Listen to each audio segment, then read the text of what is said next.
형제들아, 내가 이것을 말하노니 혈과 육은 하나님 나라를 이어받을 수 없고 또한 썩는 것은 썩지 아니하는 것을 유업으로 받지 못하느니라.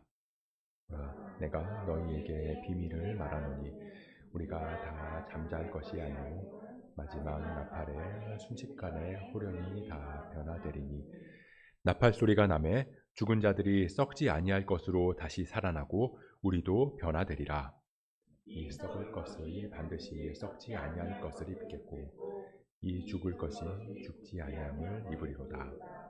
이 썩을 것이 썩지 아니함을 입고 이 죽을 것이 죽지 아니함을 입을 때에는 사망을 삼키고 이기리라고 기록된 말씀이 이루어지리라. 사망아, 너의 승리가 어디 있느냐?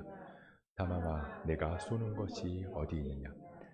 사망이 쏘는 것은 죄요, 죄의 권능은 율법이라.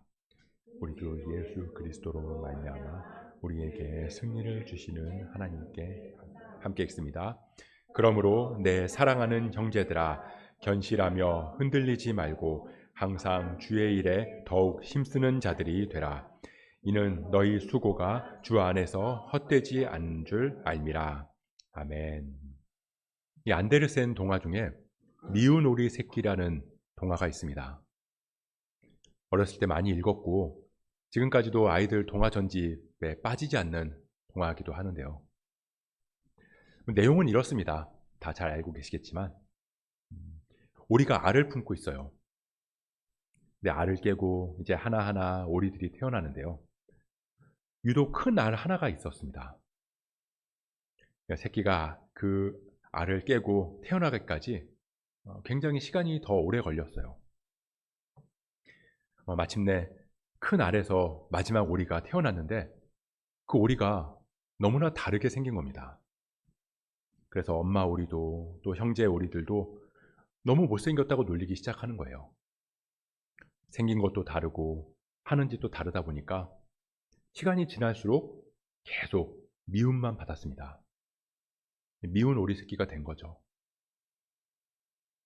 그래서 결국 그 미운 오리는 오리들 사이에서 적응을 하지 못하고 오리떼를 떠나게 됩니다.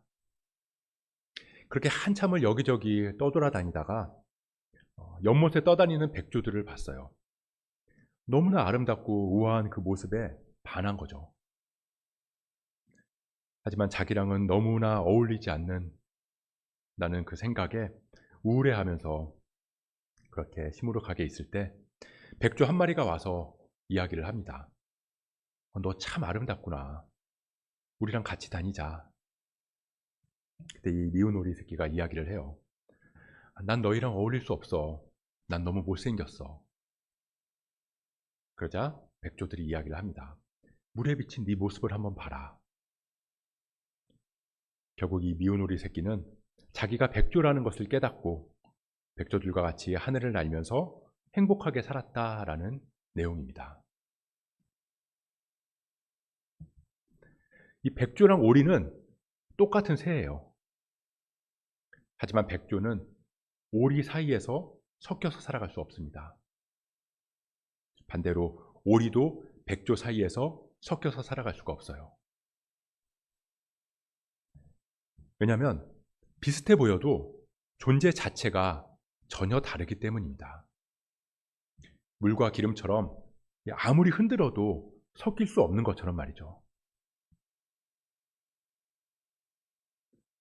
이 미운 오리 새끼는 어린이 동화지만 굉장한 신앙의 비밀을 담고 있습니다. 신앙의 길을 걷는 우리가 깨달아야 하는 내용들이 들어있기 때문이에요. 이 바울은 백조랑 오리가 섞일 수 없는 것처럼 우리도 그렇다고 이야기를 해요. 50절 말씀입니다. 우리 같이 한번 읽어보도록 하겠습니다. 형제들아, 내가 이것을 말하노니 혈과 육은 하나님 나라를 이어받을 수 없고 또한 썩는 것은 썩지 아니하는 것을 유업으로 받지 못하느니라. 아멘. 두 가지를 대조하고 있습니다. 혈과 육이랑 하나님 나라. 썩는 것과 썩지 않는 것. 이 혈과 육의 나라를 살아가는 사람은 결코 하나님 나라를 이어받을 수 없다. 그리고 썩는 것은 결코 썩지 않는 것을 얻을 수 없다. 물과 기름처럼 절대 섞이지 않는다는 거예요. 아예 불가능하다라고 이야기를 하고 있습니다. 백조가 아무리 오랫동안 오리 사이에 있어도 오리가 될 수 없는 것처럼 말입니다. 다시 말하면 이 소속의 문제라는 거예요. 썩어 없어질 혈과 육의 나라에 소속되어서 살아가느냐, 아니면 썩지 않는 영원한 하나님 나라에 소속되어서 살아가느냐에 따라 전혀 다른 것을 추구하고 전혀 다른 삶을 살아가게 된다는 거죠.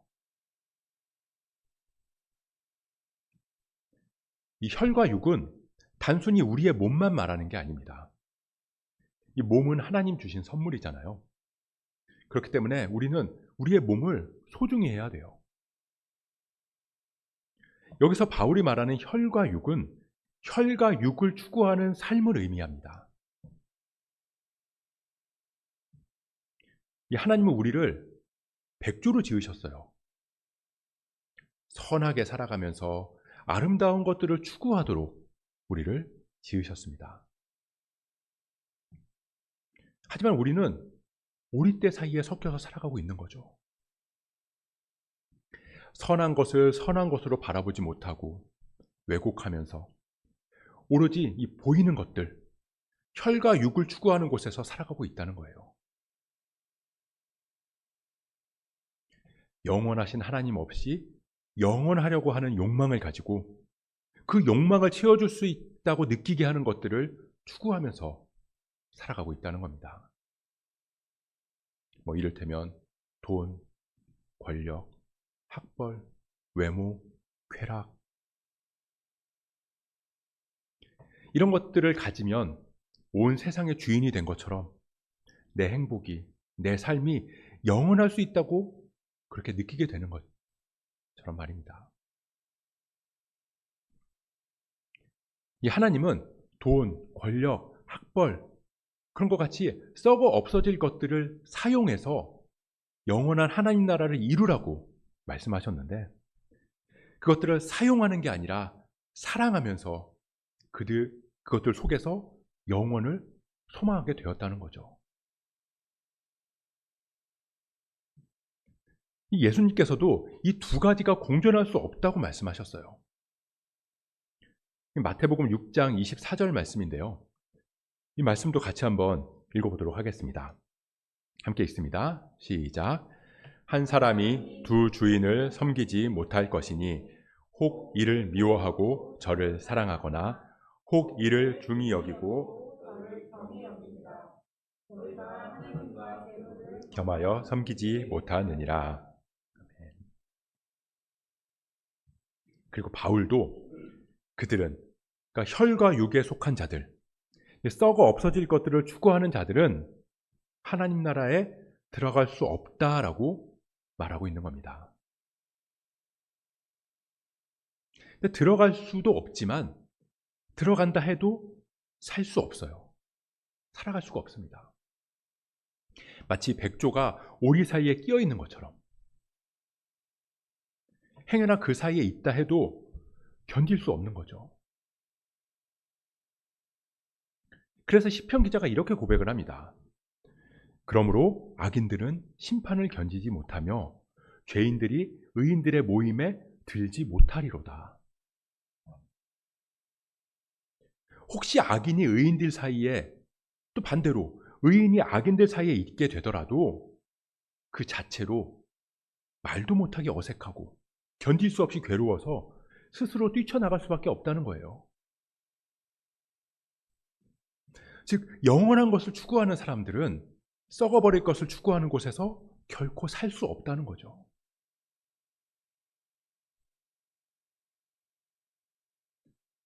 그렇다면 어떻게 해야 될까요? 내가 누구이고 어디에 속한 사람인지를 깨달아야 한다는 겁니다. 바울은 그게 지금은 숨겨져 있다고 이야기를 해요. 51절에서 54절 말씀인데요. 이 말씀도 같이 한번 읽어보겠습니다. 보라, 내가 너희에게 비밀을 말하노니 우리가 다 잠잘 것이 아니요 마지막 나팔에 순식간에 홀연히 다 변화되리니 나팔 소리가 나매 죽은 자들이 썩지 아니할 것으로 다시 살아나고 우리도 변화되리라. 이 썩을 것이 반드시 썩지 아니할 것을 입겠고 이 죽을 것이 죽지 아니함을 입으리로다. 이 썩을 것이 썩지 아니함을 입고 이 죽을 것이 죽지 아니함을 입을 때에는 사망을 삼키고 이기리라고 기록된 말씀이 이루어지리라. 아멘.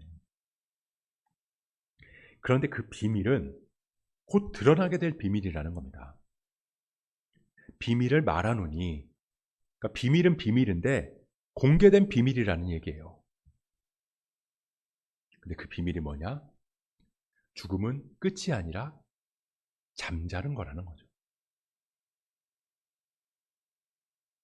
죽음. 또 죽을 만큼 고통스러운 것들, 그것도 사실은 죽는 거 아니다라는 거예요. 이 하나님 나라에서는 썩을 것이 썩지 아니할 것을 입고 죽을 것이 죽지 않을 것을 입는다. 사망을 삼키고 이기리라 라는 말씀이 이루어지는 곳이다. 너희는 그곳에 속해 살아가고 있는 사람들이다 라는 거죠. 너의 미움받는 외모가 사실은 미운 외모가 아니라 고귀한 거다. 그게 아직은 숨겨져 있어서 보이지 않을 뿐이다 라는 거예요. 이 곰팡이가 핀 식빵에 갓 구운 식빵을 넣으면요, 아무리 신선한 식빵이라도 썩습니다. 그런데 하나님 나라에서는 그게 아니라는 거예요. 역전된다는 거죠. 곰팡이 핀 식빵에 신선한 식빵을 넣으면 이 신선한 식빵으로 인해서 곰팡이 핀 식빵이 새롭게 된다는 거예요. 사망을 삼키고 이기리라. 영광의 그날이 반드시 올 것이고 그날이 지금 우리에게도 영광이 되게 살아가야 한다라고 바울은 전하고 있는 겁니다.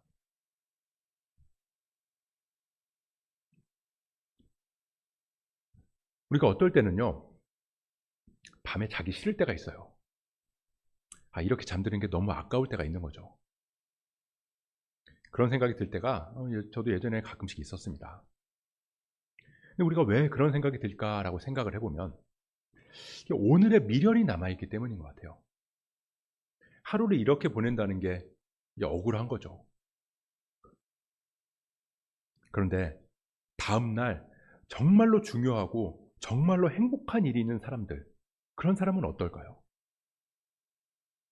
이 밤의 끝을 잡고 오늘의 미련을 주지 않습니다. 기쁜 마음으로 잠자리에 들 거예요. 기대하고 소망하는 마음으로. 우리가 부활의 삶, 하나님 나라를 소망하지 못하는 이유는 이 땅에서의 삶에 미련이 많기 때문이에요. 이 땅에 얽매여서 걱정과 두려움이 쌓여있기 때문입니다. 그래서 예수님이 오신 거죠.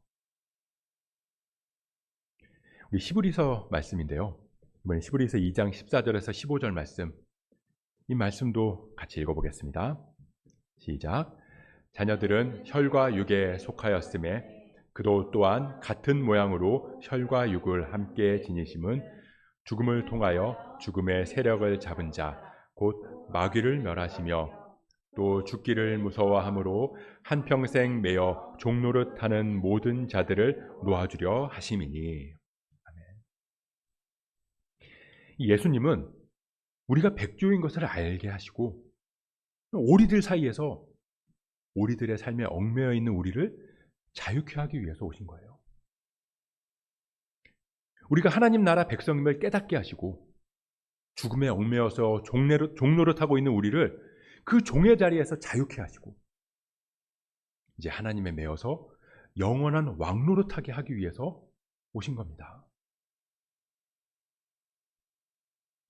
그래서 예수님을 따른다는 것은 죽음을 이긴 자로 살아간다는 거예요. 썩어 없어질 것을 썩어 없어질 것으로 생각하면서 영원을 위해서 사용하는 거죠.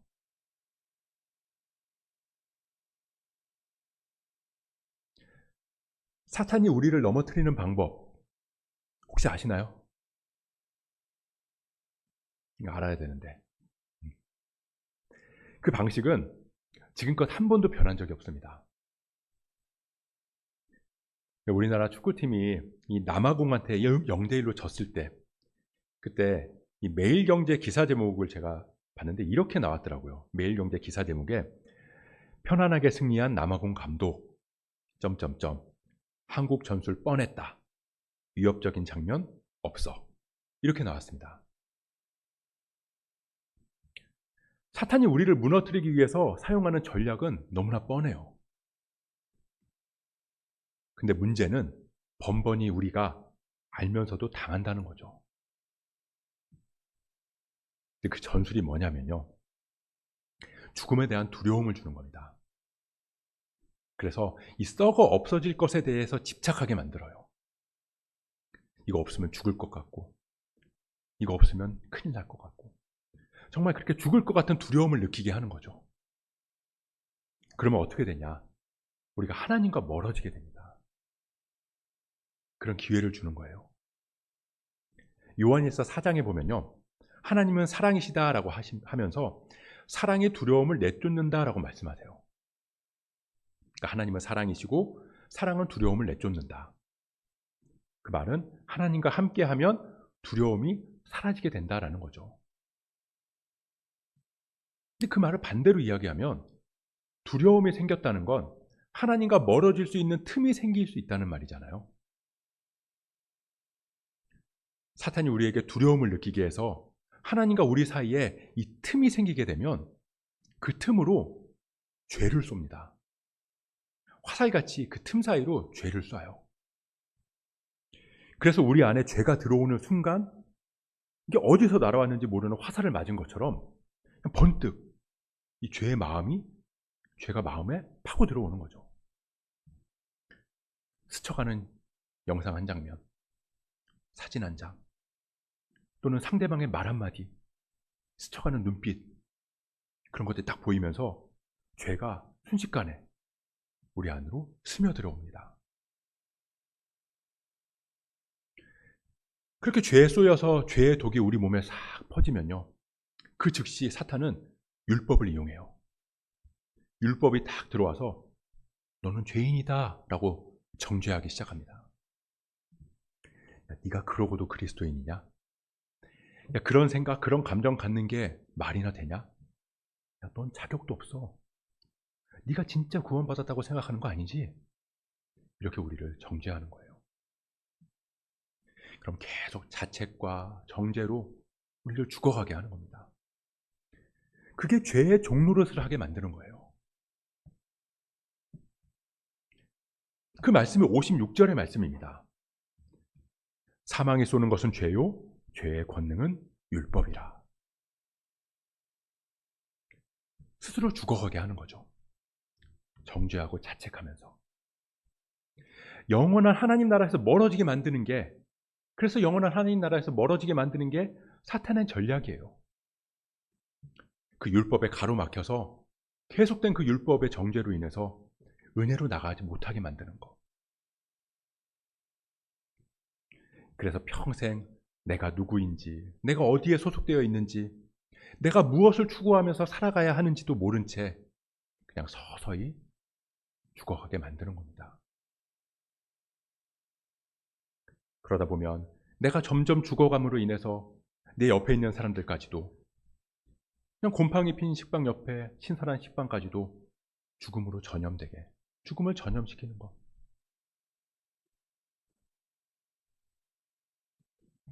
우리는 더 이상 이 사탄의 전술에 휘말리지 않고 죽음의 덫에서 빠져나와야 돼요. 하지만 문제는 우리한테는 그런 힘이 없다는 겁니다. 내 힘과 의지로는 죽었다 깨어나도 불가능하다는 거예요. 발버둥 치면 발버둥 칠수록 늪처럼 더 깊이 빠져든다는 거죠. 그럼 도대체 누가 할 수 있다는 건가? 그 죽음의 늪에서 빠져나온 분만 할 수 있는 거예요. 죄를 이겨보신 분, 죄를 이기신 분, 율법을 뛰어넘는 분만 가능하다는 겁니다. 그분이 도와주셔야 가능하다는 거예요. 근데 그분은 그냥 뒷짐지고 그냥 이렇게 해봐, 이렇게 조언만 하지 않으셨어요. 직접 늪으로 들어오셔서 우리를 건지시고 대신 죽음의 늪에 빠지셨습니다. 자신을 내어주심으로 우리에게 승리를 주신 거죠. 그게 57절의 말씀입니다. 함께 읽어보겠습니다. 우리 주 예수 그리스도로 말미암아 우리에게 승리를 주시는 하나님께 감사하노니. 하나님은 우리에게 영원한 하나님 나라를 유업으로 받게 하셨어요. 우리를 백지로 지으신 겁니다. 고귀하고 아름다운 하나님의 형상으로 빚으셨어요. 하지만 그 나라는 미래의 사건이 아닙니다. 미래의 사건만이 아니에요. 백조가 오리떼 사이에서 나와서 백조떼 사이로 들어가야지만 백조가 되는 게 아니라는 거죠. 오리떼 사이에 있어도 백조는 백조입니다. 왜냐하면 사망을 이기고 부활하신 주님이 우리와 함께 거하시기 때문에. 우리는 그 믿음이 흔들리지 않아야 돼요. 예수 그리스도와 늘 동행해야 합니다. 이 도파민에 쩔어 있는 아이들을 치료하는 방법은 강제적으로 그걸 못하게 하는 게 아니에요. 더 강력하고 더 건강한 도파민에 빠지게 하면 됩니다. 우리가 썩어 없어질 것들에 집착하면서 혈과 육을 위해서 살아가지 않기 위해서는 예수 그리스도에 집착하면 돼요. 주님 품 안에 빠져서 살아가면 되는 거죠. 영원한 하나님 나라를 소망하면서 이 땅에서의 하나님 나라를 살아가면 됩니다. 그게 58절 말씀이에요. 우리 마지막으로 이 말씀도 같이 한번 읽어보도록 하겠습니다. 함께 읽습니다. 그러므로 내 사랑하는 형제들아, 견실하며 흔들리지 말고 항상 주의 일에 더욱 힘쓰는 자들이 되라. 이는 너희 수고가 주 안에서 헛되지 않은 줄 알미라. 그러므로 내 사랑하는 형제들아, 견실하며 흔들리지 말고 항상 주의 일에 더욱 힘쓰는 자들이 되라.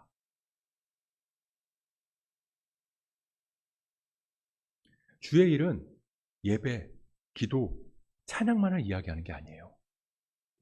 물론 그것들이 가장 기본적인 주의 일이지만 우리가 흔들리지 않으려면 매사 모든 일들이 주의 일이 되도록 힘써야 한다는 겁니다.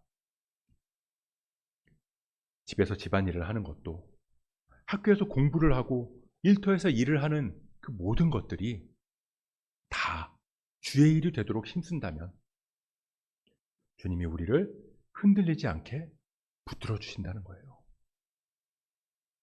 그리고 그 수고는 결코 헛되지 않을 줄 믿습니다.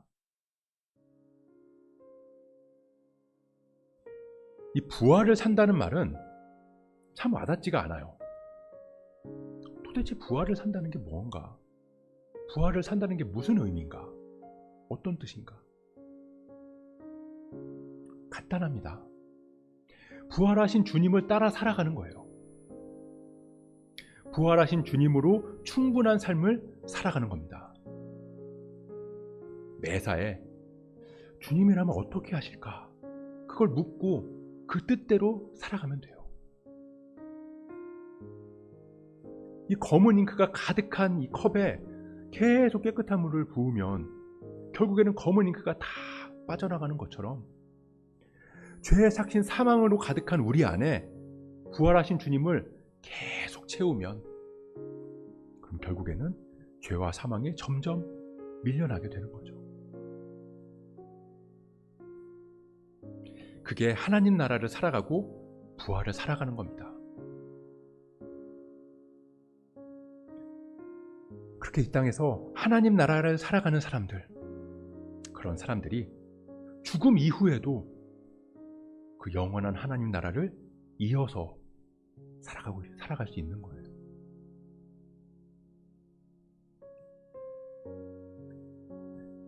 이 땅에서 그리스도인으로 살아간다는 건 미운 오리 새끼로 살아갈 수도 있다는 말입니다. 하지만 잊지 마세요. 세상은 우리를 미운 오리 새끼라고 부를지 모르지만 하나님은 우리를 하나님 나라 백성이라고 부르십니다. 우리는 영원한 하나님 나라를 유업으로 받은 사람들이에요. 그러니 삶의 모든 자리에서 부활하신 예수님처럼 살아가시기 바랍니다.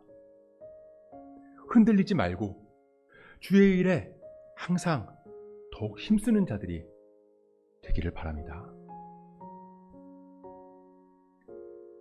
그렇게 우리가 부활을 살아가면서 우리 주변에 그리스도의 생명을 전염시키며 날마다 승리의 기쁨을 누리며 살아갈 수 있기를 주님의 이름으로 축복합니다.